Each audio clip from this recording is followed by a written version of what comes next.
Wow, guys. Like I said, I didn't play the beta testing, so I fairly aware, not aware of when random things happen, and they happen, and I'm just like, whoa. So we hit the specific mark where the NPC armies decide to come out. Now, if you are elves, then you will see them pretty much all along the whole border, along sort of like these territories. So sort of like here, I imagine they'll probably creep down into here relatively quick. Here, if you've managed to sweep up to here, and I imagine eventually they'll sweep down into these areas. If you are playing for the dwarves, then you will find them come over on this side, and you will also get attacked down at the south. If you are Mordor, you are next to NPC armies, but do not fear too soon. You have a huge mountain range that pretty much protects you all the way down here. It actually takes them quite a long time to come and get you, and we can see that on the map here. They spawn. They've got to take the crossing now. They do take the crossings really quick. I've just been watching them, and then obviously they can sort of sweep back round through into your territory. So it doesn't matter for Mordor. If you are any of the other three, Isengard, Rohan, or Gondor, well, it's not too bad for you guys. You got things kind of cushy. Just carry on playing your own game. You probably will. Well, unless you go really expansive like Isengard up on this coast, or if you have been Rohan and you've managed to cut across over into the east side, it might be a while before you get to see them. But these guys are fast, and I'm going to say I was a bit shocked and surprised. I knew that there was going to be NPC armies. I was not aware of how fast that they would move down. So sort of like all the way along and across the border. So they're already starting to creep down out, sort of like surprised me when I was heading up here. So I'm guessing they're going to go for that city, and then this side isn't too bad. They've not really pushed down much on this side. Where they have come down is to try and take the city, strangely enough. I don't know if that's in their coding. They are designed primarily to come for the city, but here this seems to be their only army that they're coming really down with. But they come down relatively quickly. They take a tile every so often, and then obviously Red has decided to charge up and repel them. So he's not doing too bad there. They seem to be relatively easy army. There we go. So they are level 20s. They're level 20s. I mean, look at that. That's his pretty beastly army at the moment, which is pretty potent. I'm actually building similar at the moment. His Haldar's like a level 2 higher than me, so you can see it's just bow archers and bows, and he sort of lost 5 guys, five cavalry there. I mean, it's only level 20. That's pretty easy to take. Nothing too concerning there, but it's the sheer force with which they attack. So we'll go over here, and now we will see protected by the river here. So here we go. So they've sort of like already invested all the way down into here. They've already destroyed bases and, no, probably not bases, but forts and armies. They're moving down here. It's basically just across the whole. It's like an entire whole faction has decided just to invade and just attack full out. I'm not sure how it works with. I have no idea. I will have to let you know how it works, which is going to be exciting. I don't know if you destroy these bases, do they stop spawning stuff? I would hope so, because otherwise it's an eternal war that you can't win if they just respawn. You'd have to do a massive push to try and get to a city that's much too powerful for you. So I'm guessing that you destroy it and it kind of like stops that attack or something. I'm not sure, but you can see these guys are just everywhere down. They're building forts, camps, everything. And everyone's just rallying very quick. It's the entire line. The entire line, which is pretty interesting. It's funky, man. 2-pack, poor 2-pack here. I hope, man, I hope you're ready for that. All the way down here. I mean, guy's been attacked. I mean, when they start attacking, they start attacking. So look, this is the one guy's base. He's just crazy. It was like this with the crossing over on the other side. They took the crossing in no time. I think they've taken both sides now. You can see the scouts coming down here, bases down here, they're attacking again here. And then this was the crossing. I mean, they took the crossing in absolutely no time. They took this side and took this side before we even aware. You know, like the event started, they kind of like came down and were just like, oh yeah, it's interesting. We get to fight the NPC armies, and then it was just boom. It was just, you know, full out bam. Sort of like our holding force that was just there out of courtesy more than anything was dispatched with ease. And I suspect the dwarves a bit further back, they're going to have something to deal with soon, because they're probably not geared up here. It doesn't look like they've got any sort of fortification line. So again, more tactics if you are one of these two, maybe three. If you're Mordor and you're playing super fast, you've managed to get all the way over to that east wing, it's going to affect you as well. You're going to need some defenses. You're gonna have to be prepared as soon as this event starts. As soon as you see that last city drop, get ready and just be on the defensive. I mean, the armies don't seem to be particularly weak, but there's 34 armies on that crossing. 34. I can't quite see. There's 16 armies on that crossing. So there's 50 armies. Plus, you know, I'm here, all these other little armies and stuff. So I don't know. It looks to be about 60. There seems to be more every minute. Again, I don't know the mechanics. I should probably watch a video of somebody who played beta. But I kind of enjoy it. It's kind of interesting because I wasn't prepared for it. It's a bit shocking.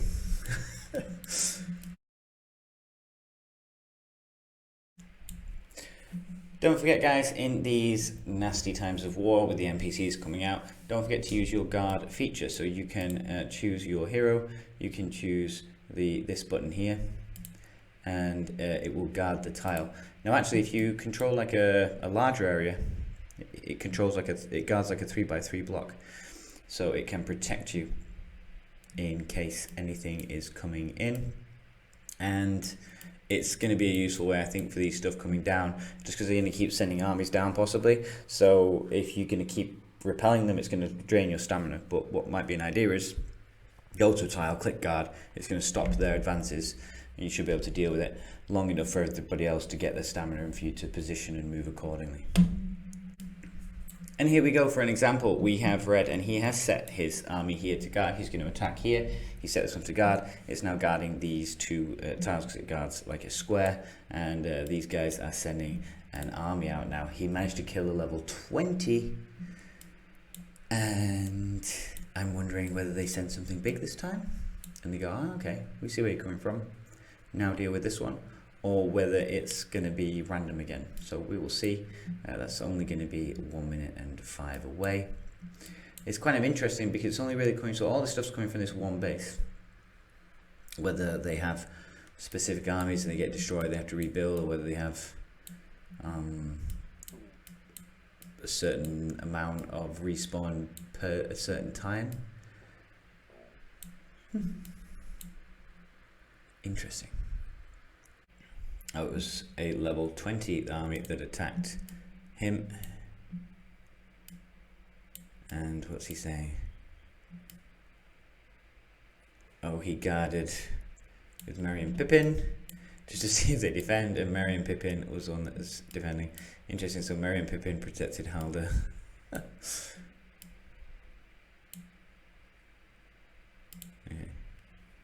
So like I said, it'd be interesting just to watch it and see whether those just keep waving constantly and constantly and constantly down at him. So yeah, it's kind of interesting to be able to get a little bit of action in for these people in the realms that are bordering the NPCs, because early on you'll probably find everybody is fairly neutral to each other, or allied, or have agreements not to attack, and it ends up just being in a cold war. Nobody has really made a move for anything. Everything's just static and waiting, and early on groups are too far away to really be able to ally each other.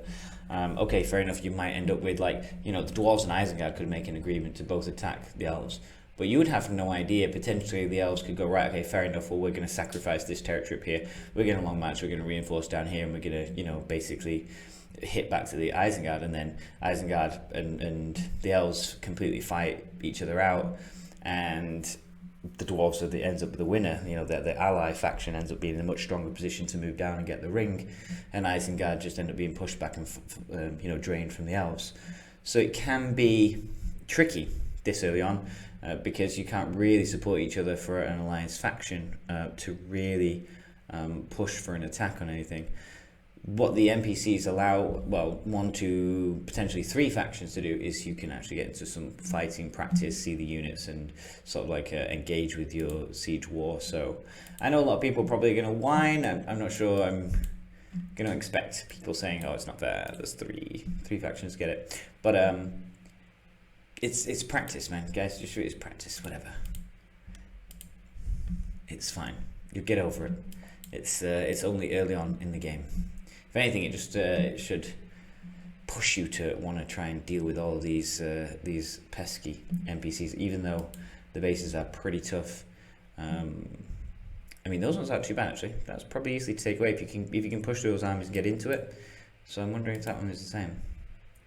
Yeah, okay, so good and bad's not too bad. So you might actually find, if you're prepared for it and you go for it as soon as this kicks off, you push into those zones. I kind of wish that I'd known about those early, because actually what you could possibly do, I don't know, is just push into those zones early on and just try and take those cities out, which would be much easier for controlling, because then you've only got one main city where they're coming out of one location. Never mind, Sailor B. It's worth remembering though, if I play next season as a dwarf or elves over on this side, I'd be tempted to just be like, you know what, let's just get over there and tap that city. Yeah, let's just tap those cities, get them out of the way. And the same if I was super aggressive Mordor and I managed to expand over this way really, really fast, then I would do this at Gondor, or any of these factions if they manage to really, really push. On like I said, on a quieter server, if you've got a really fast active alliance, you might find that you're pushing a lot of the growth, so you can get into those cities and you might be in a better place ready for when the event kicks in.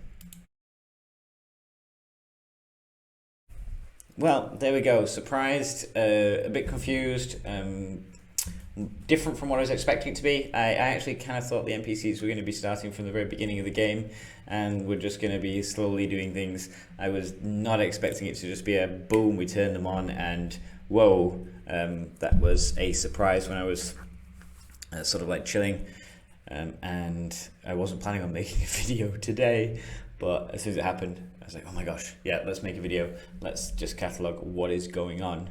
And yeah, I will keep everyone updated, because I imagine this is going to be a thing that keeps going on.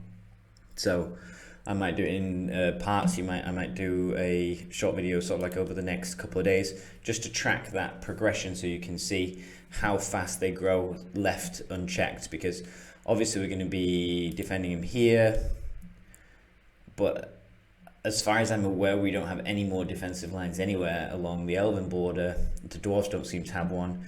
Mordor kind of safe, so I can definitely sort of track how far they go from this west from today to tomorrow without anybody really keeping them in check. Like I said, they're just creeping over this border in places, or getting to it. I think there's another one over it, so you can see them sort of like expanding slowly out this way. Are they heading towards where my base is? I should be checking. I might need to fortify something before I go to sleep. Possibly. I'm going to fortify my fort before I go to sleep.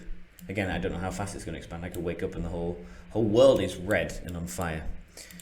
But we'll see. And like I say, we will definitely track over here how fast this line just folds of elf bases that are being raided. The whole length of this border. Oh, they're almost.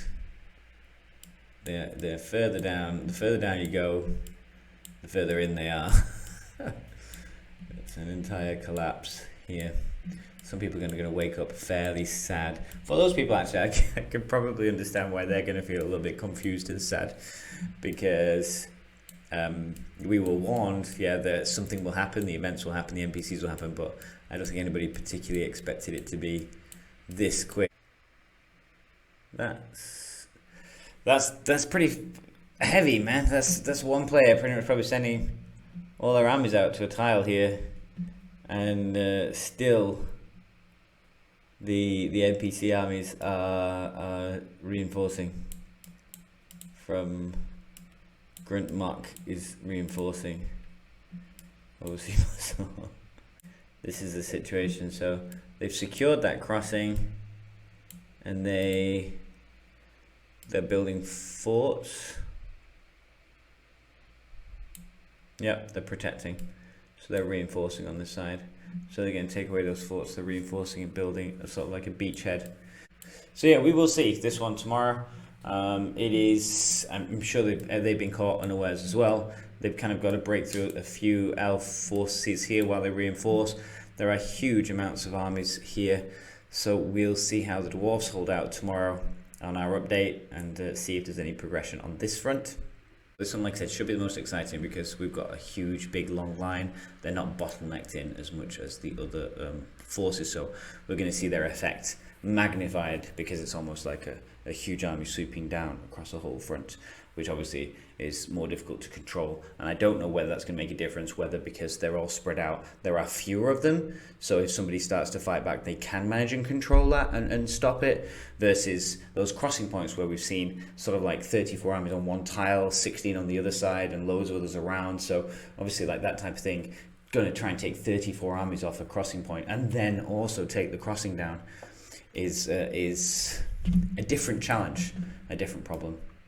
But tune in tomorrow for an update, and we'll see where we're at and how things are going.